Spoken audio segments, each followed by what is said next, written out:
Hello student, स्वागत है आपका यावी एकेडमी में। जैसे कि आपको पता है कि एसएससी जीडी का आपका पेपर चल रहा है, तो उसी को लिखते हुए मैं मॉक टेस्ट लेके आया हूँ।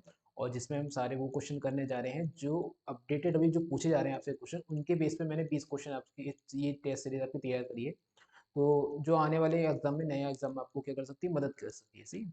तो चलिए क्वेश्चन स्टार्ट करते हैं। अपना क्वेश्चन लेते हैं पहला। सही। तो जो भी अब एसएससी का पेपर देने जा रहा है, एसएससी जीडी का पेपर देने जा रहा है, उसके लिए बहुत ज़्यादा इंपॉर्टेंट है, क्योंकि क्वेश्चन सारे उसी के बेस पर हैं जो अभी आपके हाल ही में क्वेश्चन चल रहे हैं। तो चलिए पहला क्वेश्चन अपना लगाते हैं। आपकी स्क्रीन में क्वेश्चन आएगा, आप खुद भी कोशिश कोशिश करना और फिर मेरा तरीका देखना मैं कैसे क्वेश्चन सॉल्व लगवाता हूँ। तो चलिए क्वेश्चन नंबर फर्स्ट आपकी स्क्रीन पर आ गया है।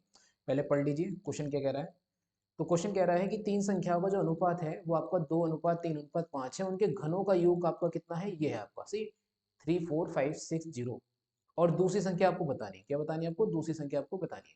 अब आप यहाँ पे ये देखो कि दूसरी संख्या बतानी है। दूसरी संख्या का जो रेशियो है वो सबसे पहले आपको क्या देखना है, दूसरी संख्या का जो रेशियो है वो 3 है। यानी दूसरी संख्या का जो रेशियो है वो 3 है, वो 3 का मल्टीपल होना चाहिए जो भी आंसर हो हमारा। लेकिन हम आंसर देख पा रहे हैं कि सारे ही ऑप्शन हमारे क्या है, 3 के मल्टीपल है। तो इसलिए हम क्या करेंगे, क्वेश्चंस को बेसिक से लाएंगे। सही है। तो मान लो पहली संख्या क्या हो जाएगी आपकी, 2x हो जाएगी।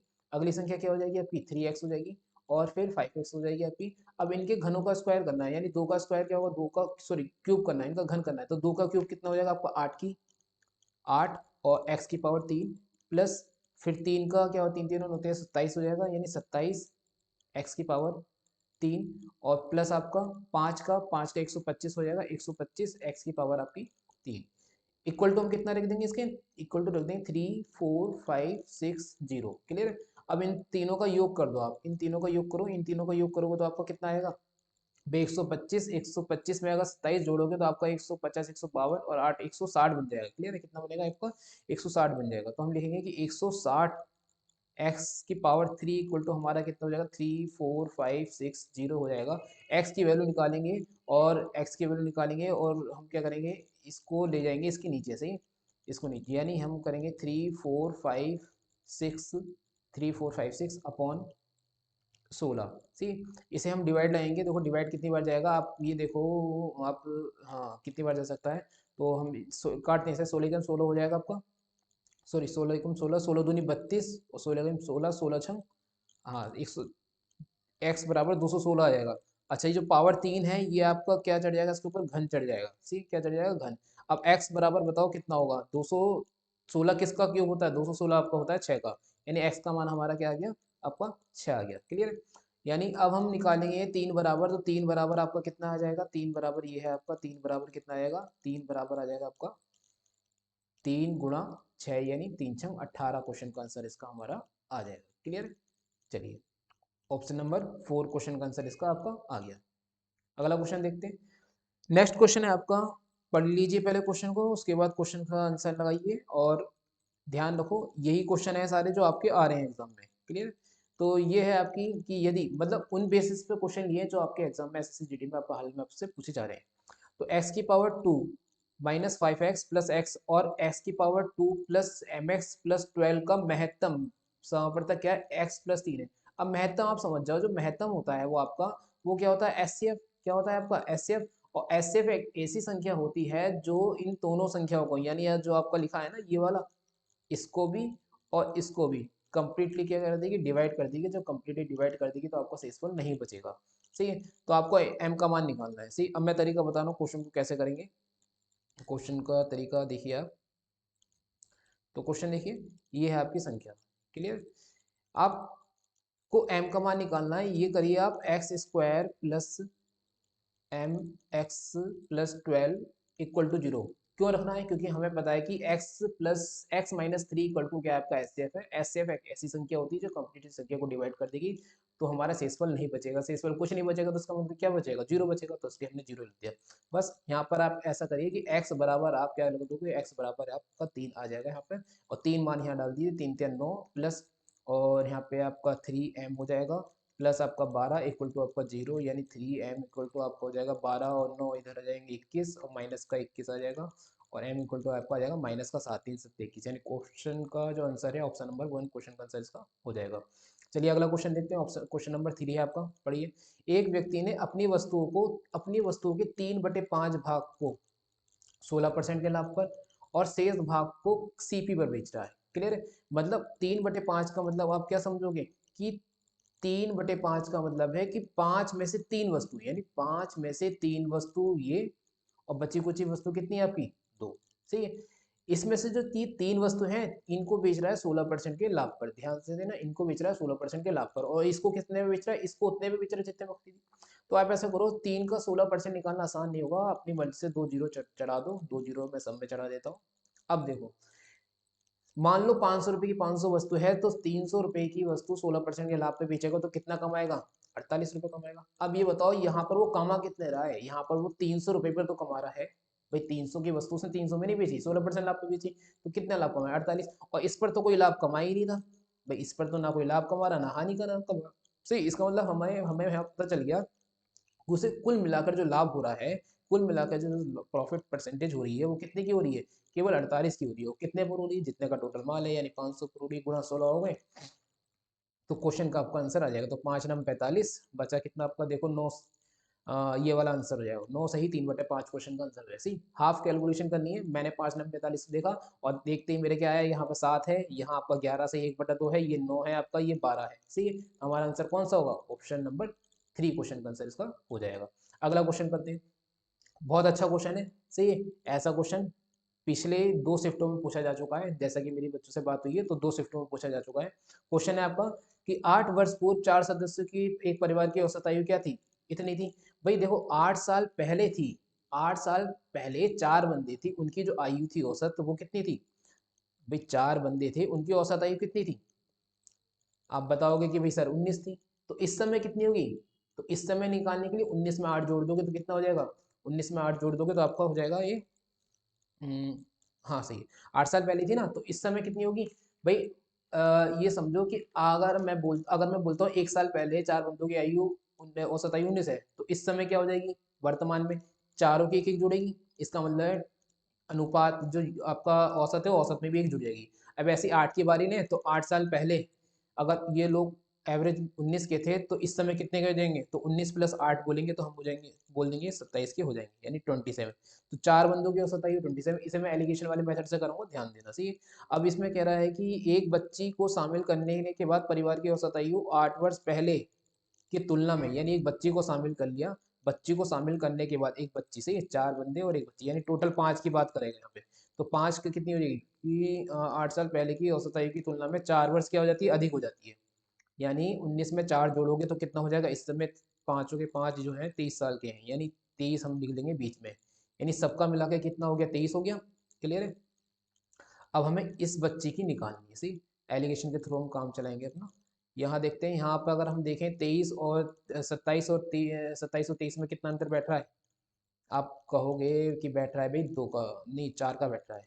कितने का बैठ रहा है, 4 का बैठ रहा है। सही है। और यहाँ कितने का अंतर, अच्छा सुनो, अब मेरी बात ध्यान से सुनना कि अनुपात ऊपर क्या दे रखा है, 1:4 दे रखा है। सी यही अनुपात नीचे बनना चाहिए, जब यहाँ पे 1 बराबर या 4 बन रहा है, तो यहाँ पे 4 बराबर क्या बन जाएगा, तो आप बोलोगे 4 चौक 16 बन जाएगा। सी बस 23 में से 16, देखो 23 से एक संख्या बड़ी है तो एक संख्या हुई छोटी, तो 23 में से 16 घटा दोगे तो आंसर हमारे यहाँ पे जो है वो क्या आ जाएगा, 7 क्वेश्चन का आंसर इसका आ जाएगा। ऑप्शन नंबर 3 क्वेश्चन का आंसर इसका आ जाएगा। अगला क्वेश्चन देखते हैं। रामू ने एक बैंक में, ध्यान देना क्वेश्चन जो है, रामू ने एक बैंक में, रुको थोड़ा, रामू ने एक बैंक में 20,000 रुपये की राशि क्या करता है, 20,000 रुपये की राशि का ऋण लिया, उसने 5 वर्ष बाद उसने इसे चुकाने के लिए इतने रुपए यानी 25,000 रुपये का भुगतान कर दिया। अब ये बताओ, रामू जो है ऋण लेता है 20,000 का और 25,000 रुपये करके चुका देता है 5 साल में, तो आप बताओ 5 साल में उसने केवल कितना ब्याज दिया, 5,000 दिया, तो 1 साल में उसने कितना ब्याज दिया, वो 1 साल में ब्याज दिया उसने 1,000।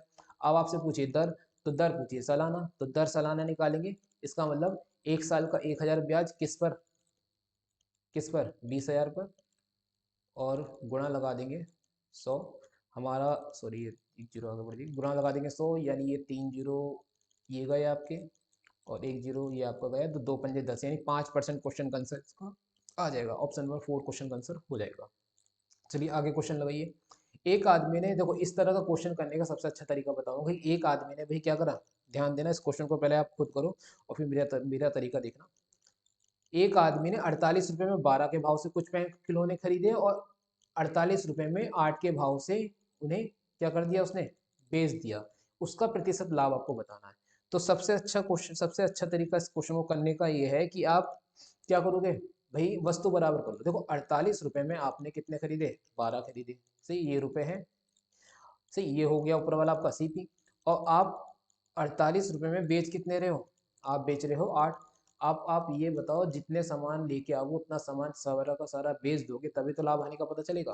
कहने का मतलब है वस्तु बराबर करनी है। वस्तु बराबर करने के लिए हम क्या करें भाई, यहाँ पे हम 12 की गुणा लगा देते हैं 2 से, और यहाँ पे लगाते हैं 8 की 3 से। बस जितनी गुणा इधर लगाओगे उतनी ही गुणा आप दोनों साइड लगाओगे, क्योंकि रेशियो हमारा ना बिगड़े। क्लियर है। अब हमें इससे कोई मतलब नहीं है, सही है, वस्तुओं से कोई मतलब नहीं है, हमारा मतलब किससे है, केवल इससे।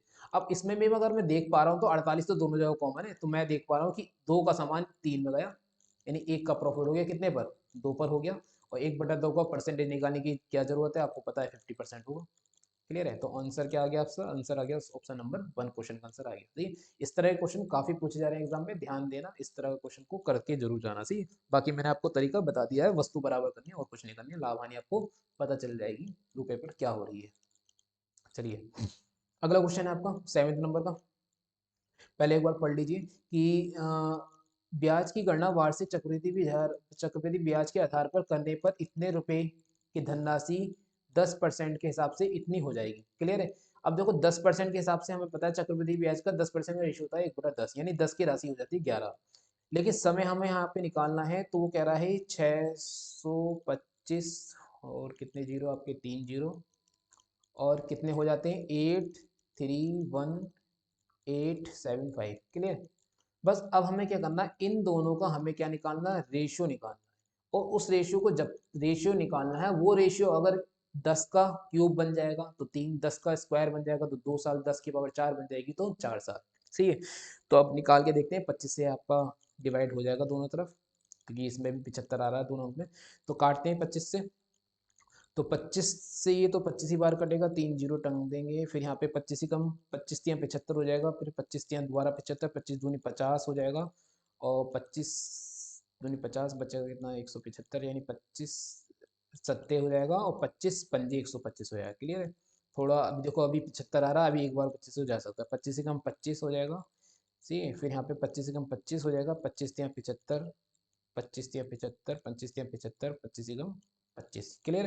तो ये आपका देख पा रहे हो कि इधर जो है ये आपका क्या बन रहा है, 10 की पावर 3 बनी, और 11 की पावर 3 बनी। इसका मतलब टाइम हमारा कितना आ गया, 3 साल का, क्वेश्चन आंसर इसका आ गया। सही है। आगे देखो, एक सीरीज मैंने चलाई थी बीच में, एसएससी का जब आपके जीडी के एग्जाम चल नहीं चालू थे उससे पहले मैंने एक सीरीज चलाई थी, चैप्टर वाइज मैंने आपको सारे क्वेश्चन कराए थे। कम से कम मुझे लगता है कि मैंने चक्रवृद्धि ब्याज साधारण ब्याज की 3 वीडियो बनाई है, तीनों वीडियो में सारे कंसेप्ट मैंने क्लियर करा दिए हैं। तो उस सीरीज को भी आप देख लेना, अगर नहीं है तो आपने देखी हो तो। ठीक। फिलहाल ये देखो, इस तरह का क्वेश्चन आपके पीछे एग्जाम में ये भी क्वेश्चन पूछा गया है। सही है। चलिए करिए क्वेश्चन को। कुछ क्वेश्चन मैंने अपने पास से मेमोरी बेस पे थे क्वेश्चन, तो मैंने डाटा अपने पास से फिक्स कर दिया है उसमें। क्वेश्चन को पढ़िए वो क्या कर रहा है क्वेश्चन। सी, तो क्वेश्चन कह रहा है कि रुपए एक्स की धनराशि एक निश्चित वार्षिक साधारण ब्याज की दर से 3 वर्ष में प्राप्त मिश्रधन इतना है, 7 वर्ष में इतना है। तो 3 साल में आपको 10,483 मिल रहा है, 7 साल में आपको 12,727 मिल रहा है, तो एक्स का मान बताना है। चलिए क्वेश्चन को करिए। आप ये बताइए कि 3 साल से लेकर 7 साल तक जो आपकी रकम बढ़ी है वो कितनी बढ़ी है। तो आप अगर साल की बात करो तो कहोगे साल आपके बढ़े हैं 4 साल, कितने बढ़े हैं 4 साल। लेकिन उस हिसाब से अगर रकम की बात करें तो आप देखते हैं कितनी बढ़ी है। 7 में से 3 जाएगा तो बचेगा आपका 4, फिर आपका 4 आ जाएगा यहाँ पे, 12 12 2, हाँ 12, 4 आ जाएगा, और 4 में से 7, यानी आप लोग 14, 14 में 7 जाएगा, आपको ही घटाना है, देखना 12, 1 2 7 2 7 में से 1 0 4 8 3 माइनस करना है, 7 में से 3 गया 4, और 12 यानी 4, यहाँ बचेगा 6 यानी 2, फिर यहाँ पे आपका 11 2 2 सही है हाँ। दो ही बचेगा। यानी आप देख पा रहे होगी कि 22 44, यानी 4 साल में आपको कितना ब्याज है 22 44, तो एक साल में आप बताओ कितना ब्याज मिल रहा होगा। तो आपको एक साल में आ जाएगा 22 4 पंजे 20 और 4 छंग 4 एकम 4, सही है, 4 छंग 24 4 एकम 4। तो एक साल का ब्याज आपको दिख गया, सही है। अब आपको निकालना क्या है, आपको निकालना है एक्स का मान, यानी आपको निकालना है धनराशि कितनी थी। अब ये बताओ, आपको ये पता है कि 3 साल में जो आपकी राशि है ना, भाई 3 साल में जो आपकी राशि है वो कितनी हो रही थी, 10 483 हो रही थी। अगर मैं इसमें से 3 साल का ब्याज घटा दूँ तो क्या आपका आंसर पी आपका मिल जाएगा, यानी मूलधन आपका मिल जाएगा। तो आप बोलोगे सर हाँ मिल जाएगा। तो भाई एक साल का ब्याज तो मेरे को पता है, तो 3 साल का ब्याज निकालने के लिए 3 से गुणा कर दो। तो 3 एकम 3, 3 छंग 18, 3 पंजे 15 और एक आपका कितना हो जाएगा 16, यानी 1683 इसमें से माइनस कर दो, क्वेश्चन का आंसर हमारा आ जाएगा। 8 3 में से 3 गया जीरो, सब में जीरो दिख रहे हैं, 8 में से 2 जीरो सब में दिख रहे हैं, सही है। और आपका 8, बस हम सीधे क्वेश्चन का आंसर क्या लाएंगे, सीधे क्वेश्चन का आंसर ऑप्शन नंबर पहला क्वेश्चन का आंसर लगाएंगे, हमारा क्वेश्चन का आंसर आ गया, पूरी कैलकुलेशन नहीं करेंगे। आगे करते हैं, क्वेश्चन देखते हैं कि राखी ने अपनी दुकान पर सभी वस्तुओं पर 30% की क्या देती है, छूट देती है, और इसके बावजूद भी वह 12% का क्या कमाती है, लाभ कमाती है। अब देखो छूट देती है, छूट का मतलब है कि एमआरपी पे छूट देती होगी, और एमआरपी पे छूट देके क्या करेगी, वो बेचेगी। कितने की छूट देती है, 30% की। 30% में फ्रैक्शन बताओगे तो आप बोलोगे 10/3, यानी 3/10, यानी 10 की चीज पे अगर 3 की छूट दे दी तो गई कितनी की वस्तु, 7 की गई। दूसरी लाइन में देखो 12% लाभ कमाती है, लाभ किससे कमाएगी, सीपी पे कमाएगी, और सीपी पे लाभ कमा के क्या बेच देगी, बेच देगी चीज को, सेल सेल कर देगी।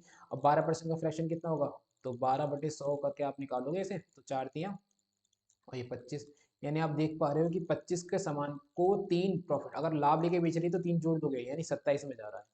अब ये देखो दोनों तरफ आपका एसपी कॉमन है, तो दोनों तरफ आपका एसपी कॉमन है, तो एसपी को कर लो बराबर।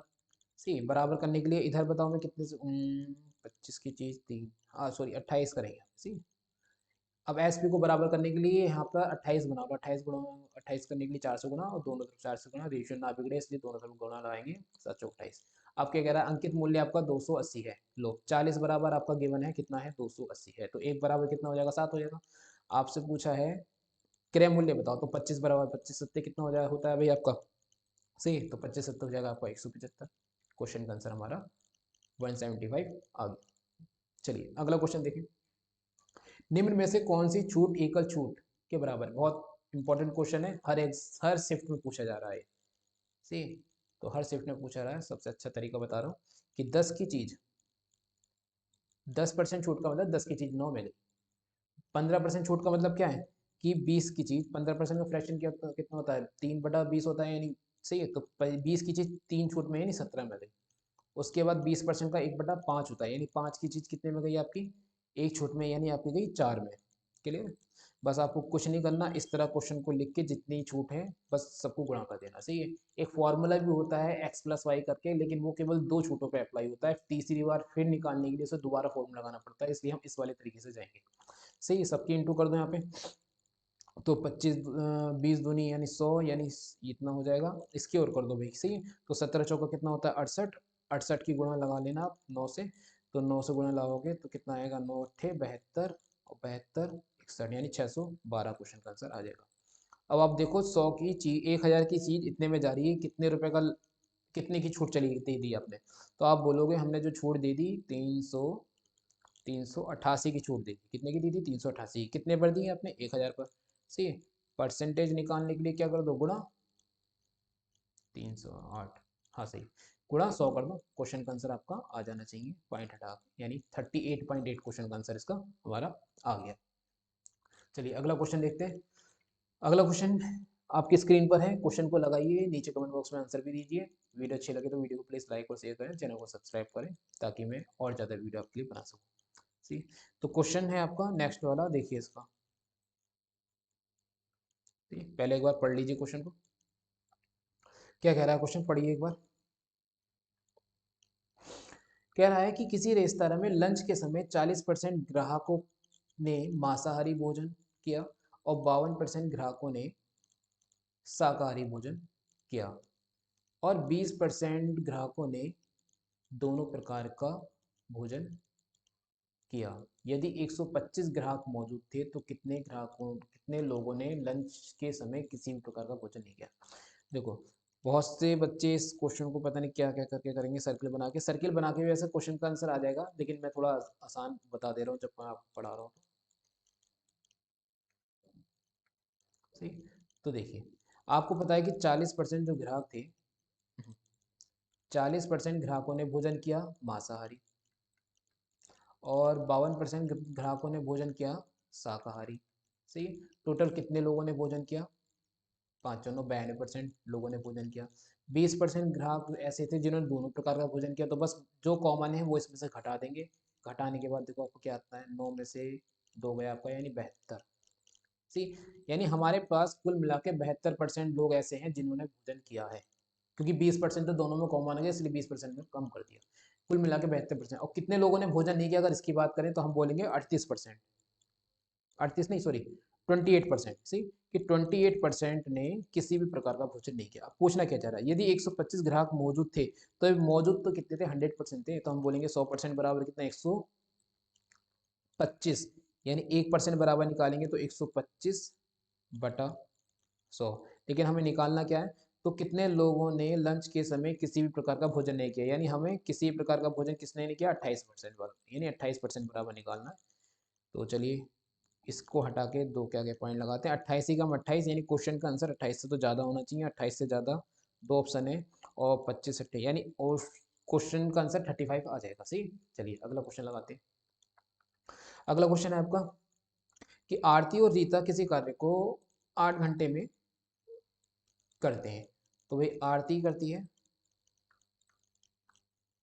अच्छा दोनों करते हैं, आरती और रीता दोनों एक साथ करते हैं, फिर कितने में? 8 घंटे में। और अपनी अपनी नियत गति से करते हैं, और आरती अकेले इस कार्य को 10 घंटे में करती है। आरती कितने में करती है? ये जो है, ये बंदी है, ये करती है केवल अपने इस कार्य को 10 घंटे में। चलिए एलसीएम ले लीजिए, टोटल काम आपका मिल जाएगा 40, 8 पंजे हो जाएगा, 10 चौक 40 हो जाएगा। अब रीता की कैपेसिटी की बात करें तो रीता की कैपेसिटी हमारी कितनी आ गई? 1 आ गई। कुल काम कितना? 40। कितनी कैपेसिटी? 1। बस क्वेश्चन का आंसर आ जाएगा 40। यही पूछा है कि अकेले रीता उस काम को कितने दिन में करेगी, तो आंसर इसका आ जाएगा 40। अगला क्वेश्चन है 13। एक व्यक्ति 4 घंटे में 54 किलोमीटर की दूरी तय की। सही, 4 घंटे में 54 किलोमीटर उसने कुछ दूरी 16 की रफ्तार से पैदल चलकर, और शेष दूरी 18 की रफ्तार से साइकिल से। यानी उसने जो पैदल वाली तय की है, सी, देखो ये क्वेश्चन एलिगेशन से हो जाएगा आपका। पैदल वाली की रफ्तार आपकी कितनी है? 6। हाँ, पैदल वाली की रफ्तार है 6 किलोमीटर पर आवर, और साइकिल वाली की रफ्तार कितनी है? 18 किलोमीटर पर आवर। आपको औसत चाल निकालनी है। औसत चाल कितना? कुल दूरी बटे कुल समय। कैलकुलेट करोगे तो 27/2 आ जाएगा। 27/2 को नीचे रखो। अब 2 को हटाने के लिए 2 से सब जगह मल्टीप्लाई कर दो, कैलकुलेशन आसान करनी है इसलिए। ये 2 जाएगा बीच में तो 27 बचेगा, इधर 6 दूनी 12 आ जाएगा। बस 12 का, यहाँ 12 का रोल है, यहाँ 27 का रोल है, यहाँ 18 दूनी आपका 36 का रोल है। क्लियर है? बस एलिगेशन वाला तरीका लगाओ। देखो यहाँ पे कितना बचता है, तो 27, 3 और 9 बचेगा यहाँ पे, और इधर की तरफ कितना बचेगा आपका? 15, और 12 27, यानी 15 बचेगा। सही। थोड़ा आसान कर लो, 3:5। क्लियर है? अब आप ये बताओ, ये स्पीड थी, तो ये जो रेशियो निकला है किसका निकला? ये जो रेशियो निकलेगा ये आपका समय का निकलेगा। तो 3 और 5, 5 3 8 यूनिट बराबर कितना समय है टोटल आपका? 8 यूनिट बराबर आपका टोटल समय है, आप बोलोगे 4 घंटे में। यानी 1 यूनिट बराबर कितना आ जाएगा आपका? 1 यूनिट बराबर आपका आधा घंटा आ जाएगा। क्लियर है? अब आपको निकालनी है कि पैदल द्वारा तय की गई दूरी। तो पैदल वाली आपको चाल पता है, 6 की रफ्तार है, और पैदल वाला समय आप निकाल लो 3 बराबर लगा के। तो एक में अगर आधा घंटा है तो 3 में कितना हो जाएगा आपका? 1.5 घंटा हो जाएगा। 3 बराबर निकालोगे तो 1.5 घंटा हो जाएगा। सही। 6 की रफ्तार से 1.5 घंटा चलोगे तो क्वेश्चन का आंसर आ जाएगा 9 किलोमीटर। सही, क्योंकि 1 घंटे में 6, आधे घंटे में 3। चलिए आगे क्वेश्चन है। क्वेश्चन का आंसर निकालिए भाई। 14 क्वेश्चन है आपका, करिए, आसान है। तो कह रहा है कि ए और बी एक कार्य को 30 और बी 40 में करते हैं। तो सिंपल है कि ए और बी का दोनों का इसने क्या दे रखा है? 40 दे रखा है। सॉरी 40 नहीं, इसका 30 है, और इसका क्या है आपका? 40 है। दोनों की अगर क्षमता निकालेंगे तो 120 आ जाएगी। 3 चौक 12, 4 3 आ जाएगा। क्लियर है? अब है, उन्होंने एक साथ कार्य करना शुरू करा। देखो क्या कर रहे हैं वो, उन्होंने एक साथ, ए ने भी काम किया, बी ने भी काम किया, एक साथ कार्य करना शुरू किया, और कुछ दिन बाद ए ने काम को छोड़ दिया, बस ए ने काम को छोड़ दिया, इसका मतलब यहाँ पे केवल बी कर रहा हूँ, मतलब यहाँ कहीं काम इन्होंने छोड़ दिया ए ने, अब ये कौन कर रहा है, बी कर रहा है। तो बी ने शेष कार्य को 5 दिन में किया, तो बी 5 दिन में कितना काम करेगा, एक दिन में 3 काम करता है, ये पर डे की कैपेसिटी हो जाएगी। सही ध्यान रखना, पता होगा आपको। तो 5 दिन में, एक दिन में 3 काम, 5 दिन में 15 काम हो जाएगा। टोटल काम 120 है, 120 में से अगर 15 काम हो गया तो कितना बचा आपका, 15, यानी 105 काम बचा। 105 काम ये कितने दिन में करेंगे, ए और बी दोनों मिलकर कर रहे हैं, दोनों मिलकर क्षमता कितनी है, 7 है। सही है, तो इसे जरा कैलकुलेट करते हैं। तो 7 एकम 7 और 7 पंजे 35। क्लियर, पूछा क्या आपसे, तो ए ने कितने दिन बाद काम छोड़ा, तो ए ने यहाँ पे कितने दिन तक काम किया, केवल 15 दिन तक, इसका मतलब 15 दिन बाद उसने काम छोड़ दिया। क्वेश्चन का आंसर आ गया आपका 15। आगे देखते हैं 15 क्वेश्चन। किसी पहिए को 44 किलोमीटर की दूरी तय करने में इतने चक्कर लगाने पड़ते हैं, यानी 1000 चक्कर लगाने पड़ते हैं, तो पहिए की त्रिज्या बताओ। अब बताओ, एक चक्कर में जो पहिया चलता है, जो एक चक्कर लगा होता है पहिए का, एक चक्कर में पहिया जो है अपने परिमाप की यानी पैरामीटर के हिसाब से चलता है, यानी हम एक पहिए का एक चक्कर का हिसाब लगाएं तो एक चक्कर यानी 2πr बराबर, एक चक्कर यानी 44 किलोमीटर की दूरी, 1000 चक्कर में 44 किलोमीटर, तो एक चक्कर में 44/1000। लेकिन हमें आंसर निकालना मीटर में, तो हम 1000 ऊपर और टांग देते हैं। सही, किलोमीटर को मीटर में चेंज कर लेते हैं। अब हमें आर का मान निकालना है, लो थोड़ा सा इसे भी आसान करो, 22 कर दो। आर का मान निकालना है, 22 है इधर, और जो पाई है 22/7, इधर जाके 7/22 हो जाएगा। क्वेश्चन का आंसर हमारा क्या आ जाएगा, 7 मीटर आ जाएगा। चलिए अगला क्वेश्चन है, अनीता 10 की रफ्तार से चलती हुई एक निश्चित दूरी को 2 घंटे में तय करती है, और अनीता अपनी चाल को 5 की रफ्तार में वृद्धि कर ले तो गंतव्य स्थान पर कितने समय में पहले पहुंच जाएगी। देखो दो कंडीशन है, दोनों कंडीशन, ये मैं इसमें बहुत आसान तरीका बताऊंगा मैं। जब भी दो कंडीशन दे रखी हो, दोनों कंडीशन में दो चीज कॉमन दे रखी हो, कंडीशन वाली क्वेश्चन है और दो चीज कॉमन है, तो आप रेशियो बना लेना। दोनों में, दो कंडीशन में, दोनों में क्या कॉमन है, चाल कॉमन है, यानी पहले की रफ्तार 10 किलोमीटर पर आवर, दूसरी वो 5 बढ़ा दी थी तो 15 kilometre per hour. Distance same ही होगी, तो चाल का रेशियो, कि चाल के हिसाब से हम समय का रेशियो निकाल लेंगे, समय का रेशियो इसका अपोजिट हो जाएगा, उल्टा हो जाएगा, यानी 5 तिया 15 और 5 दूनी 10। अब देखो पहले पहुंच रही थी 3 समय में 3 यूनिट में, अब पहुंच रही थी 2 यूनिट में, कितने गंतव्य स्थान पे कितने जल्दी पहुंच रही वो, गंतव्य स्थान कितने समय में पहले पहुंची, कितने समय पहले पहुंच रही, तो 1 यूनिट पहले पहुंच रही है। आप बताओगे यहाँ पे 1 यूनिट पहले पहुंच रही है, यानी 1 यूनिट की वैल्यू निकालनी, तो समय दे रखा है ना, समय कौन सा दे रखा है, 3 बराबर, 3 बराबर कितने, 2 घंटे, तो 1 बराबर निकालोगे तो 2/3 घंटे। अब 2/3 घंटे को आप मिनट में चेंज कर लोगे तो 1 घंटे में 60 होता है। आप इसके कर लेना 3 दूनी यानी 2 दूनी 4, यानी 40 मिनट क्वेश्चन का आंसर इसका आ जाएगा। चलिए अगला क्वेश्चन देखिए, 17 है कि दो संख्याओं का अनुपात 3:8 है, दोनों संख्याओं में 8 जोड़ो। बहुत आसान क्वेश्चन है, देखो इस तरह का भी क्वेश्चन आए तो आप क्या करना, दो संख्याओं का 3:8 है, दोनों में 8 जोड़ने पर, दोनों में 8 घटाने पर, आईयू वाले क्वेश्चन है, सारे क्वेश्चन इसी तरीके से होंगे। तो 2 और 5, मतलब रेशियो नीचे लिखना, जितना जोड़ रहे हो जितना घटा रहे हो उससे कोई मतलब नहीं है, उसे नीचे लिख लो। ठीक, अलग अलग जोड़ रहे हो अलग अलग घटा रहे हो उसे भी नीचे लिख लो आप। बस इनके आपस में क्रॉस मल्टीप्लाई करना, उसका अंतर लेना है। तो 5 तिया 15 और 3 8 दूनी 16, 5 तिया 15 8 दूनी 16, दोनों का अंतर कितना, 1 यूनिट का, तो लिखोगे 1 यूनिट बराबर, यही काम आपको नीचे करना है, नीचे भी अंतर। तो 8 दूनी 16 और 8 पंजे 40, सही है, दोनों का अंतर कितना, आप बोलोगे 24। ठीक है, तो 1 यूनिट इक्वल टू कितना आ गया आपका, 24 आ गया। उन संख्याओं का योग बताना है। सही, तो योग कितना, अनुपात का योग देख लो कितना है, कितना है आपका, 3 और 8, सॉरी 8 और 3 कितना हो जाएगा, 11, यानी 11 यूनिट बराबर हम निकालेंगे। तो 24 × 11, क्वेश्चन का आंसर 264 क्वेश्चन का आंसर आएगा। 11 की गुणा लगाने की ट्रिक आपको पता होगी, 264 क्वेश्चन आ जाएगा। चलिए अगला क्वेश्चन, एक व्यक्ति ने बिना कोई लाभ या हानि किए 2 टीवी सेटों यानी प्रत्येक को इतने इतने में की दर से उसने बेच दिया। बेच दिया, और यदि उसने एक टीवी सेट को इतने परसेंट की हानि पर बेचा हो तो दूसरे टीवी सेट को कितने प्रतिशत लाभ पर बेचा होगा। सी, चलिए तो ऑप्शन में मैं ए बी सी डाल दे रहा हूँ, इस क्वेश्चन का आंसर आप बताइए मुझे नीचे कमेंट बॉक्स में, आंसर कि आप निकाल पाओगे या नहीं। क्वेश्चन ये अच्छा है फिलहाल, सी, चलिए बताइए। तो करते हैं भाई, कुछ समझते हैं। कह रहा है लाभ या हानि अर्जित किए हुए, मतलब ना ही लाभ हो रहा है ना हानि हो रही है। वो कह रहा है दो टीवी सेटों को प्रत्येक को 7200 पे यानी 7000 दोनों 200 पे, यानी दोनों को उसने 7200 पे निकाल दिया, लेकिन एक निकाला तो एक पर उसे 10% की हानि हुई है। यानी पहले वाले का मामला देखें, 10% की हानि का मतलब 10 की चीज़ 9 में गई, यानी 9 बराबर 7200, पहली चीज़ तो सही। ऐसा करो, जीरो खत्म करो, 9 अट्ठे और यहाँ पे भी 80, यानी पहली जो जीरो खत्म कर दिया, जैसे परसेंटेज में मामला निकालना है, जीरो का कैंसिल करके चलते हैं। तो 80 की चीज़ ने पहले 72 में निकाली।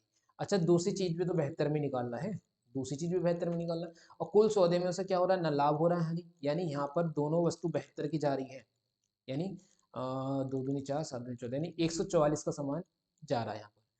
जब सारा सामान बेच देता ना लाभ होती ना हानि, इसका मतलब पहले भी तो 144 पे लेके आया होगा वो, तो यहाँ पर भी 144 में लेके आया होगा। अब बताओ 80 में से 144 ये है आपका, क्लियर। 80 में से 144 ये है, तो इसका मूल्य कितना रहेगा, 8 6 14 यानी 64 हो जाएगा, क्लियर। तो हमें ये दोनों का देखो सीपी भी पता चल गया, दोनों का एसपी तो हमें गिवन था ही, सही है। अब बता दो कि दूसरे सेट को उसने कितने पे बेचा है, उसने लाभ पर बेचा है, हाँ लाभ पर बेचा है। कितने लाभ पर बेचा है, आप बताओगे 8 6 7 8, 8 लाभ है आपका, कितने पर, 64 पर। 8 एकम 8, 8 अट्ठे 64, 1/8 का फ्रैक्शन याद है 12.5 होता, नहीं याद है तो गुणा 100 लगा लो और निकाल लो, 12.5 क्वेश्चन का आंसर इसका आपका आ जाएगा। चलिए अगला क्वेश्चन है, किसी बॉक्स में 50 पैसे 25 पैसे के सिक्के, देखो बहुत कॉमन क्वेश्चन है, पूछा जा रहा है, आसान तरीका बता रहा हूँ। 50 पैसे और 25 पैसे का हिसाब है, इनका रेशियो निकालेंगे, 25 से कम 25, 25 दूनी गुणा मारेंगे किससे, जितना इनका सिक्कों का अनुपात होगा 9:5 से, इन दोनों की गुणा लगा के 9 दूनी 18, 5 एकम 5, ये आ जाएगा रुपए का अनुपात। कुल मिला के रुपए देखो 18 5 कितने हो गए आपके, तो 18 5 हो जाएंगे आपके 23 यूनिट, सही है। 23 यूनिट बराबर आपका क्या गिवन है, 207। 23 यूनिट बराबर आपको कितना गिवन है, 207। तो कितने से जा रहा है, 9 3 27, 9 दूनी 18, 9 बार जा रहा है, क्लियर है। यानी 1 यूनिट बराबर आप बोलोगे 9 रुपये। आपसे पूछा है 50 पैसे के सिक्कों की संख्या, तो पहले 50 पैसे को कुल मूल्य निकाल लो। तो 50 पैसे का कुल मूल्य 18 बराबर निकालना है, यानी आपको क्या करना है, 18 की गुणा 9 से लगानी है, तो आप बोलोगे 18 नहीं 162 रुपये। अब 162 में क्या आप बता सकते हो 50 पैसे कितने होंगे, तो 16 दूनी 32, 2 दूनी 4, यानी दुगना होगा भाई। 162 रुपये में 50 पैसे कितने को डबल होंगे, जाहिर से 200 324 क्वेश्चन का आंसर इसका आ जाएगा। चलिए आज की क्लास का लास्ट क्वेश्चन करते हैं, और इस क्वेश्चन का आंसर आप बताइए, पहले पहले खुद करिए और उसके बाद तरीका देखिए। तो समचतुर्भुज दे रखा है, समचतुर्भुज आपको पता होना चाहिए, इसकी सारी भुजाएं क्या होती हैं, बराबर होती हैं, और इनके विकर्ण आपस में क्या करते हैं, 90 पर काटते हैं, ये बात आपको ध्यान आनी चाहिए, सही है। अब इसका जो परिमाप है 148 दे रखा है, इसका मतलब एक भुजा मेरे को मिल जाएगी। एक भुजा कितनी होगी भाई, इसकी चौथाई हो जाएगी, यानी 148 को अगर 4 से डिवाइड करूंगा तो 4 तियाँ और 4 तियाँ 4 7 28, यानी 37 हो जाएगा, क्लियर है। अब इसका आपका एरिया निकालना, अब एरिया निकालना, समचतुर्भुज का एरिया कितना, 1/2 D1 इंटू D2। D1 क्या, दोनों इसके विकर्ण, जिसमें से एक विकर्ण तो हमारे पास है, यानी 1/2 गुणा एक विकर्ण क्या है आपका 70 है, दूसरा विकर्ण हमें निकालना पड़ेगा भाई। चलिए मान लो ये वाला विकर्ण आपका 170 है, तो ये पूरा विकर्ण अगर आपका 170 है, तो मैं बोलूंगा ये वाली भुजा, एक समकोण निकालो, ये भुजा 35 है, और ये 90 है आपका, समकोण पर काटते हैं तो 90 90 के सामने क्या होगा आपका कर्ण होगा, तो मैं बोलूंगा पाइथागोरस थ्योरम लगा रहा हूँ कि 37 का स्क्वायर बराबर 35 का स्क्वायर प्लस एक्स। एक्स मैं इस वाले को मान दे रहा हूँ, ये भी एक्स तो ये भी एक्स आपका, क्लियर है, एक्स स्क्वायर। तो 37 का स्क्वायर निकालोगे, सही, तो निकालना इधर कैसे, ट्रिक बताया, 9 3 3 9 होता है, 7 7 49 होता है, फिर तीसरे स्टेप पे करते हैं, 3 7 दूनी 14, 14 दूनी सॉरी 3 3 7 21, 21 दूनी 42, इन दोनों को जोड़ देंगे, ठीक, तो 1369, 1369, और 35 का स्क्वायर निकालना आसान है, 3 चौक 12 25 हो जाएगा, ठीक, प्लस एक्स स्क्वायर हो जाएगा। बस इसे आप एक्स स्क्वायर बराबर निकालोगे, तो इसमें से क्या कर दोगे, 12 25 घटा दोगे उधर ले आके, यानी 4 और 4 ये 144, यानी 144 आएगा, यानी आपका कितना हो जाएगा, 12 हो जाएगा, क्लियर, 12 समझ गए, 12 12 सही, 12 ही हो जाएगा, तो 12। अच्छा ये पूरा कितना हो गया, 24 हो गया, क्लियर, 24 हो गया। तो ये कितनी बार जा रहा है भाई आपको, 12 बार जाएगा, 12 7 84, 840 क्वेश्चन का आंसर इसका आ जाएगा। क्लियर। तो अगर आपको वीडियो को पसंद आई है तो वीडियो को लाइक और शेयर करना ना भूलें। कल फिर मैं रोजाना टेस्ट सीरीज लेके आऊँगा जब तक आपको एसएससी जीडी के पेपर चल रहे हैं। इसके साथ साथ हम एक्स्ट्रा कोर्स भी अपना कंप्लीट करेंगे। तो थैंक्स फॉर वॉचिंग।